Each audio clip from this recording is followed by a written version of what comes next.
Hello everyone and welcome to this panel. I am Aldo Liga, Research Fellow at the Middle East and North Africa Center here at ISPI. This event is the first we have organized in partnership with Diplomeds and is part of the year-long initiative which will lead us to the 9th edition of the Rome Med Dialogues, the annual conference on the wider Mediterranean region, co-promoted by ISPI and the Italian Ministry of Foreign Affairs and International Cooperation. This year, the conference will take place from the 2nd to the 4th of November.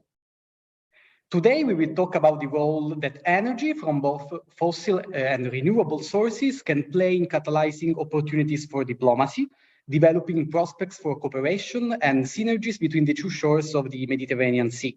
The context is particularly complex. It is characterized by the impressive discoveries of natural gas occurred in the Eastern Mediterranean in the last decades, by the implication of for energy markets of the Russian invasion of Ukraine, and by the growing sense of urgency when we think of the energy transition and climate change mitigation efforts, in particularly in the region.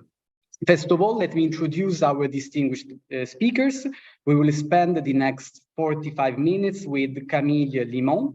Camille is coordinator of Diplomeds, and she will replace Intisar Fakir, director of the North Africa and Sahel program at the Middle East Institute, who unfortunately had an unexpected emergency and will not be able to take part in this event. So Camille will speak on behalf of her. Other guests are Hesham Youssef, Senior Fellow at the United States Institute of Peace and co-founder at Diplomeds. And finally, Ahmet Sözen, Director of the Cyprus Policy Center and Professor at the Eastern Mediterranean University. Thanks to our guests for their kind availability. But before starting the discussion, I have the pleasure to give the floor to Nimrod Goren, co-founder at Diplomeds and senior fellow at the Middle East Institute, for his opening remarks. Thank you, Aldo. It's a pleasure being here, and it is a pleasure for us at Diplomeds to have this cooperation with ISPI, which we appreciate a lot. The Mediterranean has become an important region. It's becoming consolidated, but conflicts in the region prevent the region from fulfilling its potential. Over the last period of time, we see that regional diplomacy, Mediterranean diplomacy, is succeeding in improving some bilateral relations in the region between countries who used to have relationship but were under some tensions or political crisis, between countries that are rivals and are reaching now all kind of ad hoc win-win engagements, and between countries who are joining hands and creating different unilateral structures in the region on energy and on other issues. And within all of those topics, energy is becoming and is playing an important role in Mediterranean diplomacy as a catalyst for diplomacy, for engagement, for conflict resolution.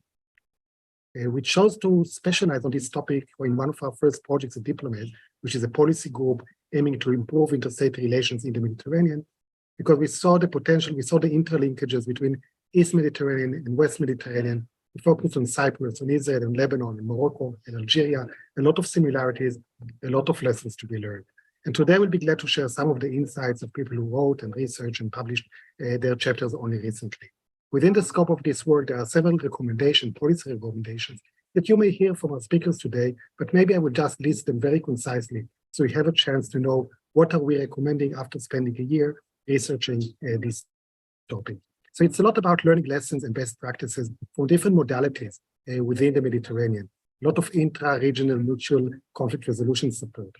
We advance and advocate engagement between countries and entities within the region, even those who do not recognize each other, engagement without recognition, in order to reach ad hoc win-win arrangements like we saw with the Israel-Lebanon maritime border deal. We're also looking into enhancing intra-regional mediation capacities.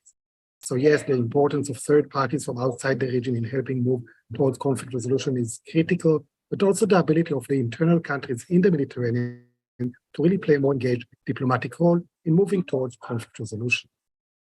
We are also calling for improving sub-regional energy architecture, which are in place. We know the East Med gas forum. We know that in the West Med there is the 5+5 mechanism. So each of these mechanisms and others should be stepped up but then also connecting the dots between the East Med and the West Med, especially on cooperating regarding safeguarding the energy infrastructure, which is a common goal between even rival countries who want to make sure that stability is maintained. Each country has the potential and the ability to fulfill the economic gains that it could. The focus should be, as you mentioned in your introduction, Aldo, not only on natural gas, but also on renewable energies and green energy. So broadening the scope of what energy cooperation is enables more countries to look for more cooperative endeavors that are not of zero-sum nature. And in that regard, there are new actors who are playing a more engaged role in conflict resolution and dialogue processes. We saw that companies, private companies, are playing a role. We see civil society, we see that business entrepreneurs, all of those are playing a more important role in such endeavors, especially when those take into account also the neighborhood. For example, the role that the EU, as a funder, as a partner, as a neighbor to the Mediterranean countries can play. Also in the context of triangular or tripartite cooperation, like is happening between Israel, Egypt, EU on natural gas export. So those are some of the recommendations we'll be hearing from our speakers today. And again, thank you all for this opportunity, and I wish you a successful event. Thank you very much, Nimrod. So let's begin this conversation. I would start with Hesham. Over the last decades, we have seen how the Eastern Mediterranean region has emerged as a crucial area for global energy dynamics.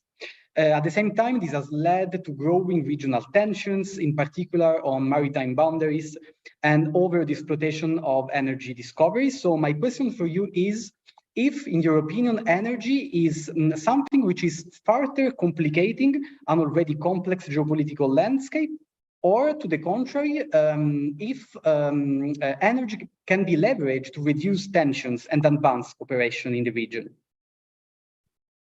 Well, thank you very much for the invitation and for holding this event.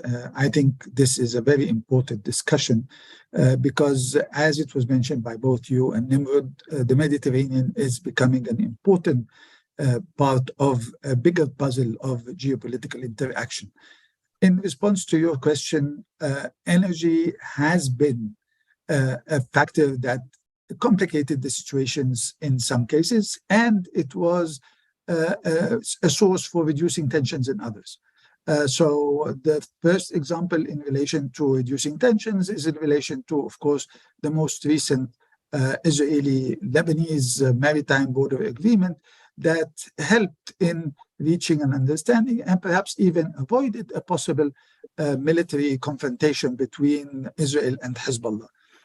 And then there are several other examples in relation to the situation that has improved as a result of energy cooperation, whether it's in relation to exports of gas from Israel to Egypt or from Israel to Jordan, or trying to resolve a crisis like the situation in Lebanon and trying to see a way to export gas from Egypt through the pipeline to Lebanon. So it has had a positive impact in relation to a number of areas. And as a result of the agreement between Israel and Lebanon, this was also a situation that resulted in a positive momentum, allowing Cyprus to discuss remaining issues with Israel, with Lebanon, and so on.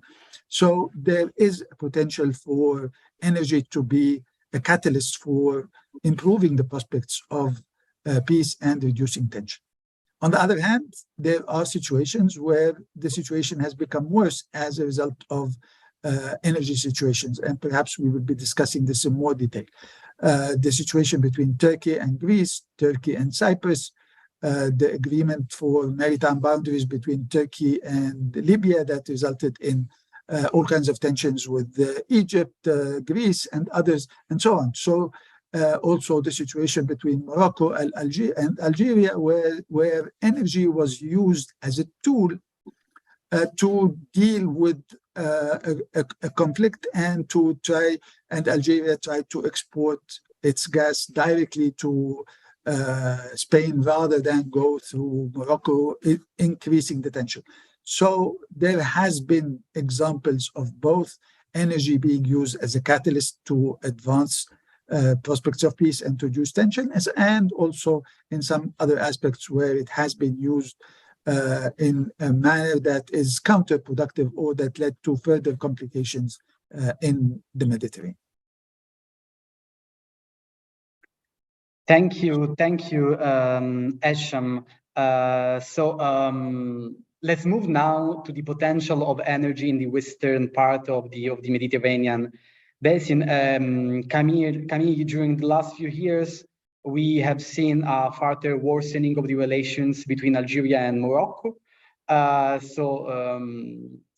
According to Intisar, Fakir, how does this rivalry interact with the energy prospects in that part of the Mediterranean? And how are these tensions affecting Algerian and Moroccan energy markets and impacting the foreign policies of both countries? In particular, regarding their relation with the European Union. Thank you, Aldo. And once again, I apologize for Intisar, who is unable to join us today, but she was kind enough to share her notes that I will try my best to convey in obviously the best possible way. So let's say that the poor state of bilateral relationship between Morocco and Algeria has impacted several areas. And for years, it has contributed to factors that stood in the way of regional cooperation and integration. What we have seen recently is actually much more tension. We have seen a diplomatic break and actually the end of some of the small but meaningful ways there was cross-border cooperation. So all of that came to a halt with the diplomatic suspension of August 2021. Tensions impact the energy prospects and markets in two main ways in this part of the region. The first one is obviously the suspension of the Maghreb-Europe gas pipeline, and the second one are additional risk factors for the overall economic and industrial outlook. So for the suspension of the Maghreb-Europe gas pipeline specifically, for a bit of background, this pipeline has operated from November 96 until November 2021. And during this period, it was used to export Algerian gas to the Spanish and Portuguese markets. And the pipeline crosses through Morocco, which received roughly 7% of the gas transported as a transit fee, which it used for domestic consumption. So the agreement had survived previous periods of tension, but there were increasing signals during the negotiation period already that its future would be in question. So sure enough, the agreement ended. Algeria has then been exporting through Medgas, which is an underwater pipeline that bypasses Morocco. But that pipeline specifically still needs expansion to handle higher flows. So for comparison, let's say the Maghreb-Europe gas pipeline can actually push through 13.5 billion cubic meters of Algerian gas yearly, while Medgas has the capacity for only 10 BCM. So Algeria has had to supplement with LNG shipments, which are obviously expensive. So let's say that the bottom line is that the energy trade between these Maghreb countries was low before the current crisis and is now even lower.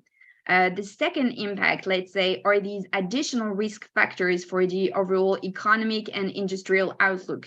So there are concerns about the longer term stability, about the potential for conflict, and of course, the undermined confidence. So this overall precludes any plans or thinking or innovation around ways that these countries can actually collaborate on meaningful issues such as energy security here, which is only one of the areas where regional collaboration could create substantial benefits for both countries.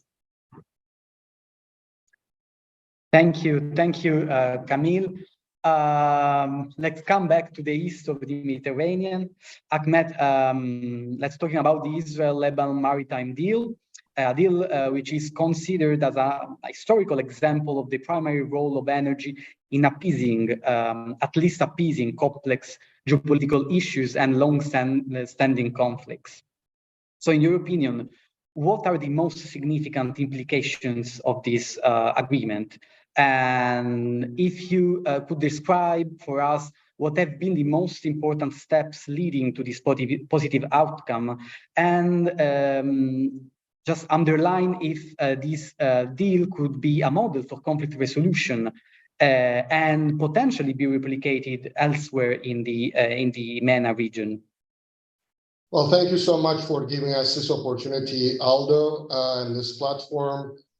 Definitely the maritime agreement between these two countries who were practically at war with one another and who do not actually recognize one another is a very significant development that can have a lot of inspirations for other parts of the world where we also witness conflicts among actors who are not willing to engage with one another directly and whatnot.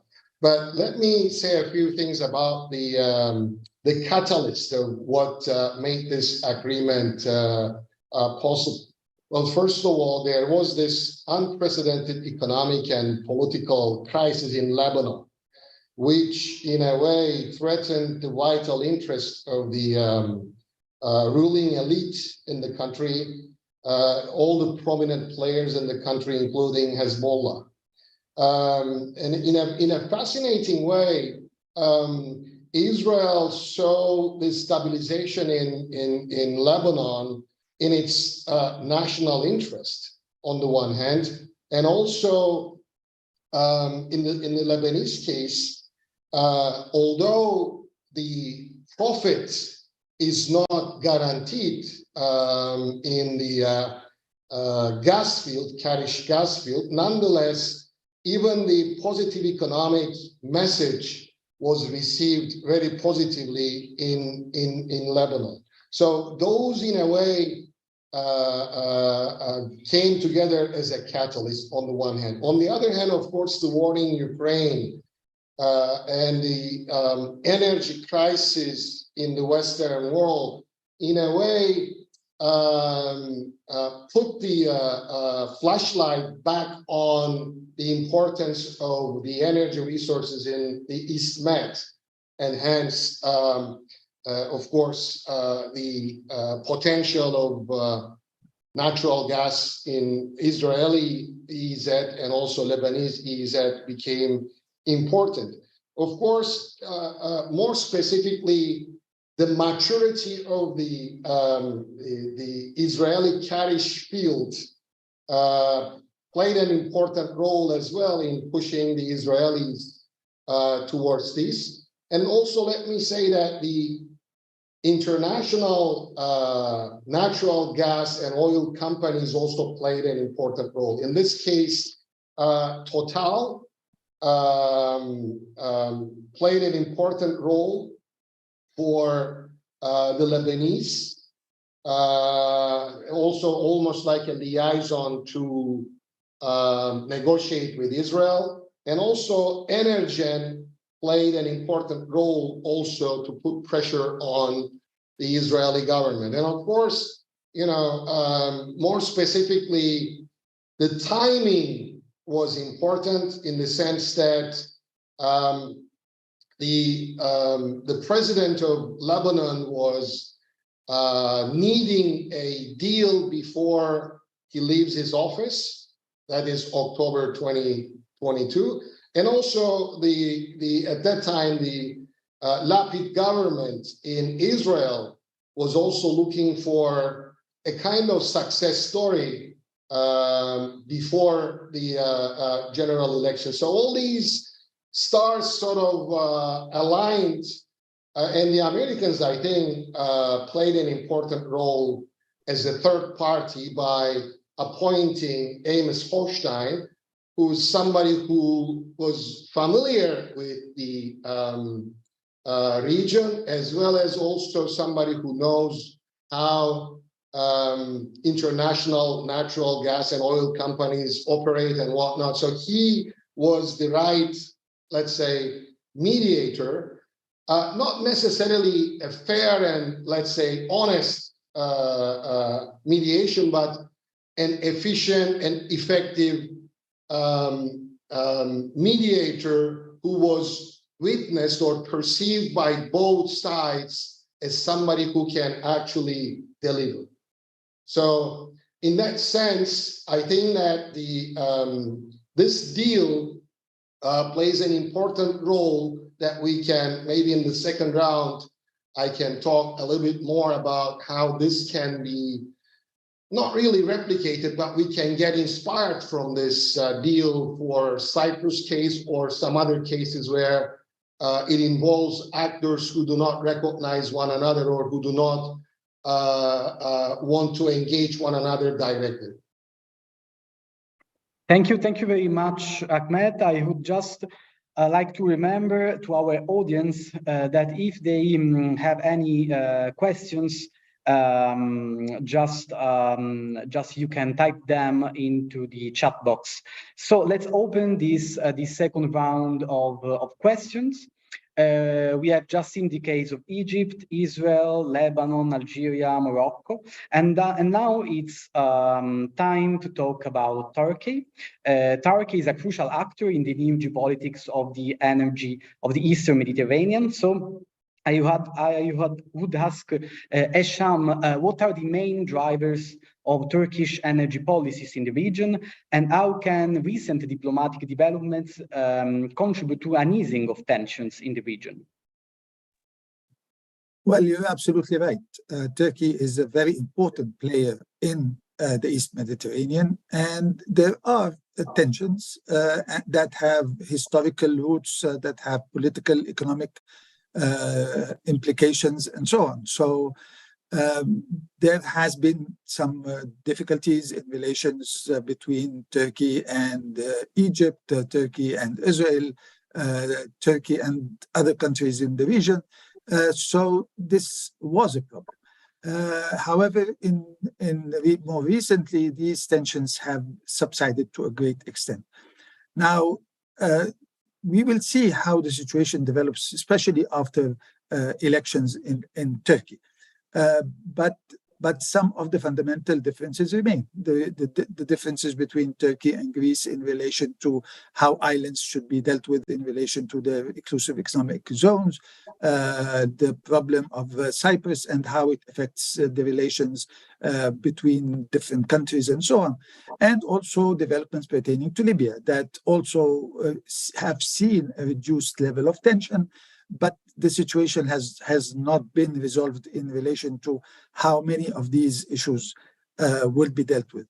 As a result of how the policies of Turkey were perceived in the region, a number of countries that established the East Med Gas Forum that was mentioned before decided not to include Turkey in this effort. And of course, Turkey was extremely angry at this development. However, it is not one country that had a problem. There were several countries who have a problem. But this is on its way to being resolved.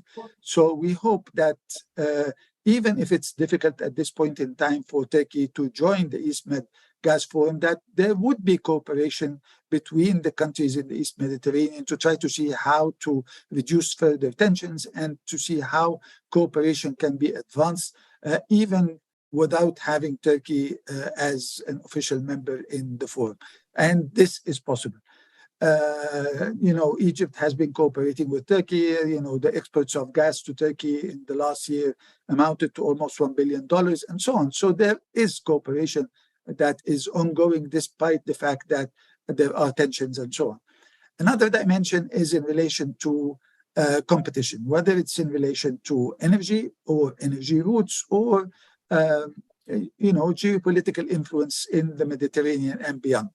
And both Turkey and Egypt have indicated that they would like to be considered as energy hubs in the region.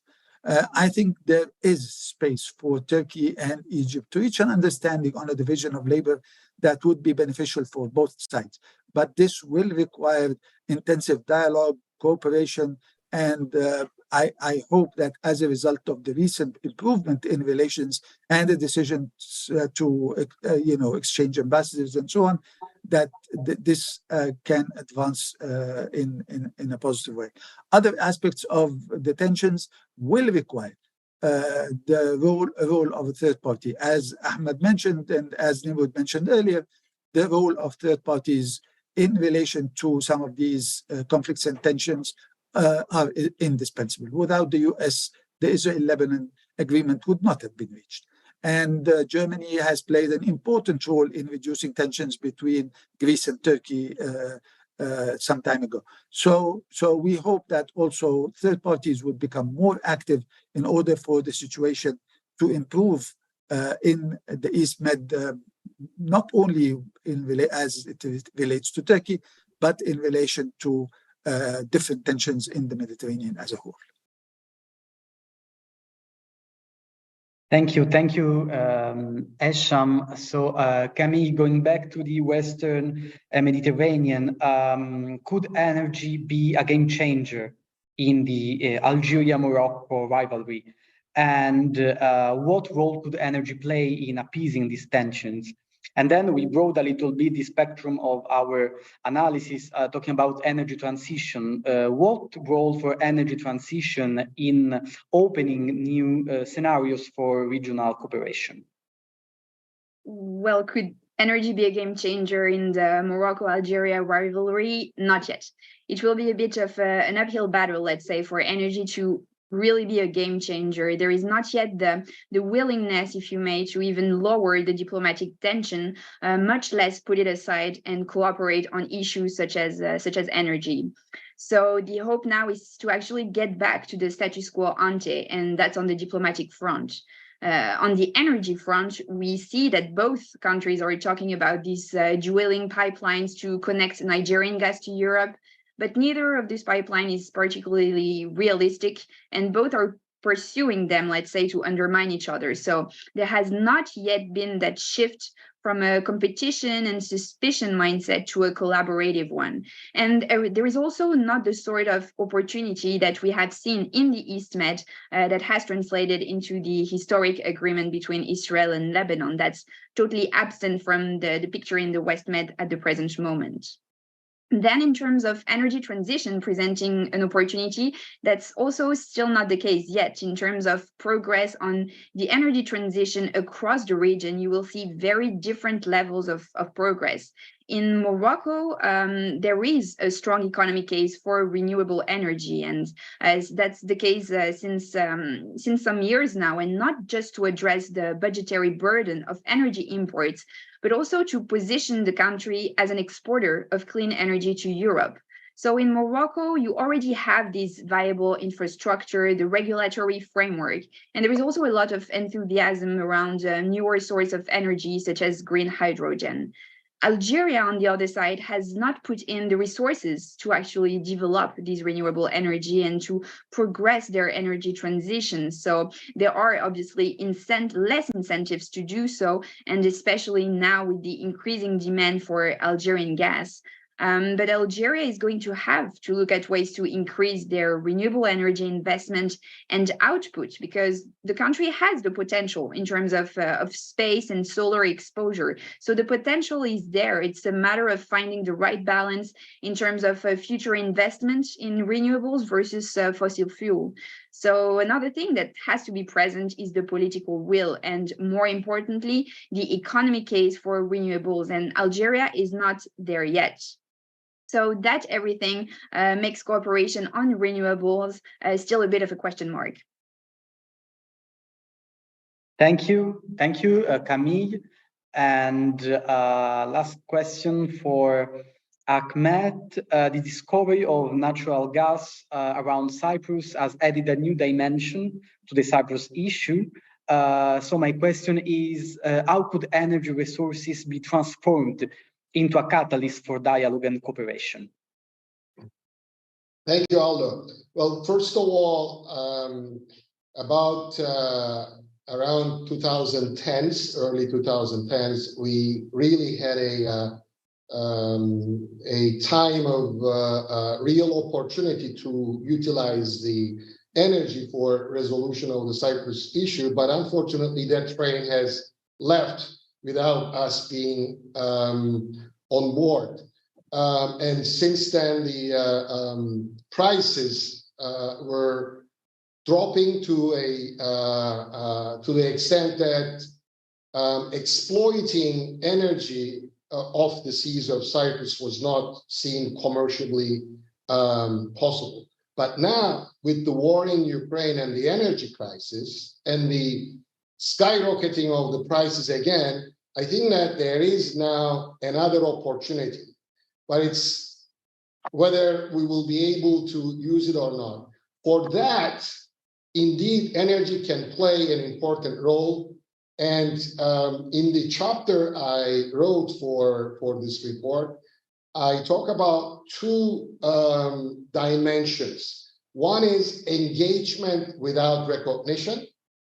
And there, of course, what I suggest is the Greek Cypriot side and the Turkish Cypriot sides talking to one another through some means, could be a third party or even directly without recognizing one another, that there is need for cooperation for the energy issues. And the second thing is bringing the energy in various different ways. For example, aligning with the EU vision and policies in Cyprus on both sides of the UN divide in the island, not just the Greek Cypriot side, which is internationally recognized and a member of the EU, but also getting the Turkish Cypriot side in line with the EU benchmarks and EU goals. The other one could be implementing a bicommunal renewable energy institution in Cyprus, getting the two sides to cooperate. So I think that the sky is the limit here. And also by utilizing a creative mechanism where not just replicate, but let's say inspired from this Israeli-Lebanese maritime deal, and create a two-way mechanism where on the one hand, Turkey talks to Cyprus, the Greek Cypriot side, via a mediator, via a third party, in order to in advance decide on how the maritime border between Turkey and future United Cyprus can be agreed upon. If there is a, let's say, gentleman's agreement on it, that can actually solve a lot of issues, and which will make lives of the international companies much easier to go and actually start their exploitation there.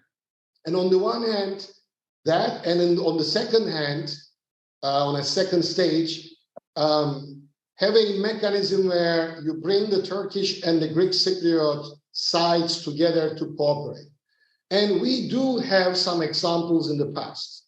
For example, it was in 2011 where we had an explosion in the Greek Cypriot side in Mari, a place called Mari, where it killed 1/3 of the power of the Greek Cypriot side all of a sudden. And in 2011, the Greek Cypriot side, in fact, bought electricity from the Turkish Cypriot side, from the north, via the chambers of commerce of the two sides. So engagement without recognition is, again, the sky is the limit.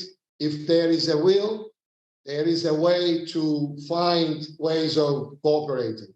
So the Israeli-Lebanese deal, in fact, in that sense, I find it very valuable.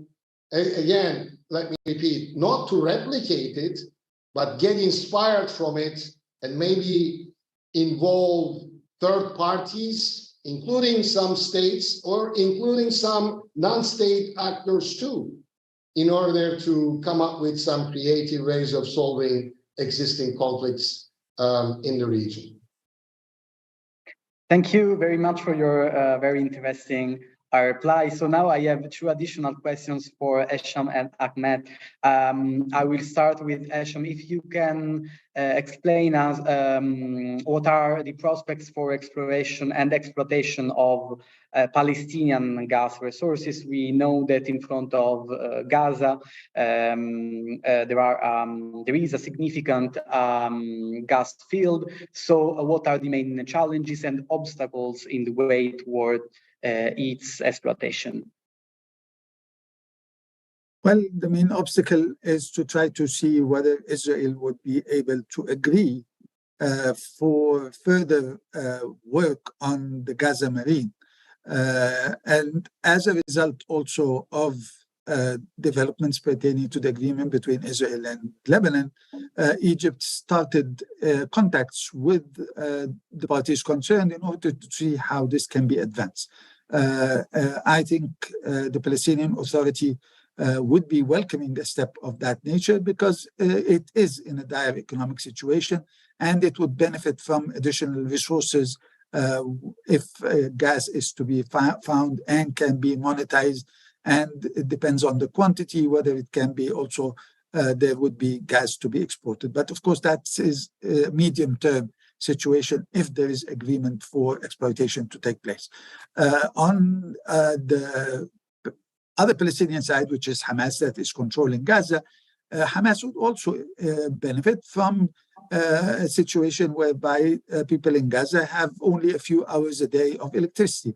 So if they are capable of having electricity 24/7, then this would advance the living conditions in Gaza, improve the situation, and to a certain extent, Hamas can also gain from that through financial resources that can be accrued from such electricity and so on. The question is whether the current Israeli government that is, quite extremist in its leaning to the right, whether it would be willing to accept an arrangement of that nature. I know that there are ongoing consultations and efforts towards advancing these prospects and perhaps to have the companies that discovered the Gaza Marine maybe continue to work on this issue, but it will not happen until an understanding is reached between Israel and the Palestinian Authority, and perhaps also additionally other parties like Egypt and so on. So this is a possibility, and we hope that this can be achieved. But these issues usually take much longer than people expect, and we hope that it would materialize in the near future. Thank you, Hesham. So just last quick question before reading the questions received from our audience. A question to Ahmet. The EU Green Deal, so this plan of the European Union to increase the share of renewables and to enact the energy transition within the borders of the Union, but also in the southern neighborhood, but also the role of other EU instruments. I was thinking of, for example, the Global Gateway.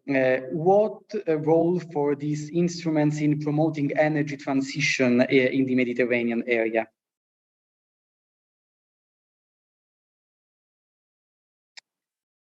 I think when you look at the energy issue and the actors in world politics regarding how prepared they are and how knowledge they are, I think the EU is leading on a global level as one of the actors who are prepared for the energy transition with very clear plans and also very clear expertise on this.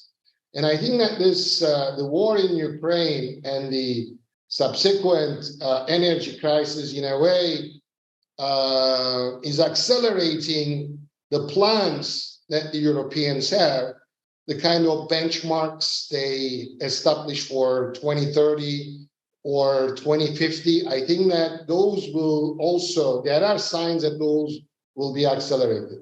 So my take on this is that the Mediterranean countries should cooperate substantially and in more intense way with the EU as their neighbor in order to benefit from the know-how as well as expertise of the EU, as well as the EU finances. Just to give you an example, in Cyprus, for example, the EU can play an important role, for example, in bringing the northern part of the island, the Turkish Cypriot side, closer, because they already have a Cyprus settlement unit who is supposed to do exactly that, bringing the Turkish Cypriot side closer, more integrated with the European Union. So by engaging with these actors in a more substantive way to put the benchmarks of the EU, not just on the EU member states, but also encouraging actors outside, or in the sphere, in the surrounding of the EU neighborhood, to adopt these benchmarks, and in some points in making investments, and also providing some other incentives for these countries to be much more engaged and much more integrated with the European Union goals in terms of energy transition. Thank you very much. So I take two questions from our audience, maybe one for Hesham about the role of external actors in the region. So what are the interests of the United States, Russia, and China in the revolution we have experienced in the Eastern Mediterranean in terms of energy discovery, and what is at stake for them? And last question for Ahmet on the role of Egypt as regional hub for natural gas. We know that Israel and Egypt have an agreement for gas imports or exports according to the point of view. And can you repeat the question for me, please? Yes, sorry. on the role of energy cooperation between Egypt and Israel in the near future.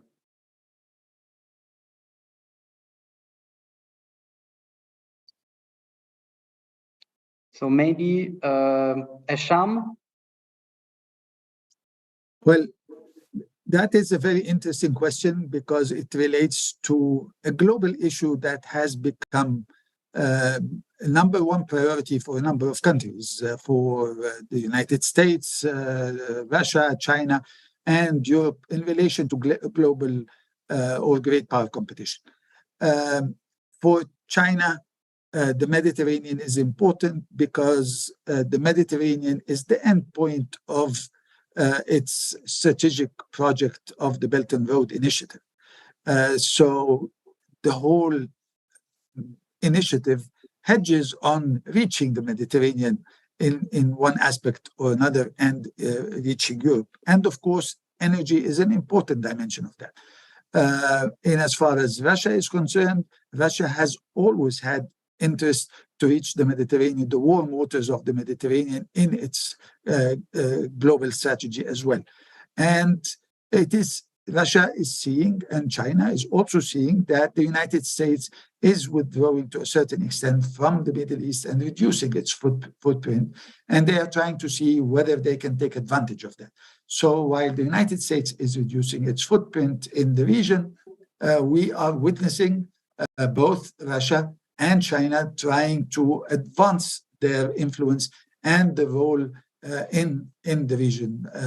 We've seen, of course, the role of Russia in Syria, in Libya, in many parts in sub-Saharan Africa. So Russia is becoming more active, and China is becoming more interested in the region, both in the economic field and more recently in the political field, as it was demonstrated in the recent steps that they have taken in advancing relations between Iran and Saudi Arabia and so on. So the great power competition will be reflected also in how developments take place in the Mediterranean, and energy is an important dimension of this whole process. So energy will play a role. So China and Russia will continue to play a role in this regard. We also can't forget that Russia has indicated that it is willing to help Turkey in becoming an energy hub, especially after the difficulties between Russia and Europe regarding gas exports and so on. So there will be all kinds of developments and changes that will have an impact on the great power competition and energy, and beyond that, in several other fields in relation to the situation between the United States, Russia, and China. Thank you. Well, Ahmet? Aldo, I wish that you asked that question to me and the question you asked me to Hesham. And I'll be very brief. And if Ambassador Youssef has anything to say on it, I'll yield my right to him. But in general, the way I see is that the more Israel and Egypt cooperate, the better, in short. But of course, if this cooperation also spills over in solving other issues, especially the Israeli-Palestinian issue, that will be the icing on the cake. So in that sense, if the designing of this cooperation between Israel and Egypt also carries some levels where there are mechanisms to also help getting the Israeli-Palestinian issue ahead towards solution, that will be great. I'll stop here because I think Ambassador Youssef might have more to say on that, since he is also coming from Egypt, and I think he's much more savvy on the issue than me. Just to add one sentence to what Ahmed said, because what he said I think is important and covers the issue. But then there is another important dimension in relation to the Israeli-Egyptian cooperation on gas, and this is related to the memorandum of understanding that was signed between both Egypt and Israel with the European Union to try to see how their cooperation can also advance energy security and add more to the experts of both Egypt and Israel to Europe. So this will also help in the transition and help in advancing relations between both Israel and Egypt with the European Union, and probably it will have a constructive implication on the East Mediterranean and on the relations with Europe as a whole. Thank you very much. So we are at the end of this meeting. So a big thank to all our guests. Thank to Camille, Limon, to Intisar Fakir, to Hesham, Youssef, Ahmet, Sözen, and Nimrod, Goren. Thank you for this very interesting discussion and for giving us their perspective and insights. Thanks to Diplomeds for their cooperation. Thanks to the audience, and see you soon. Thank you.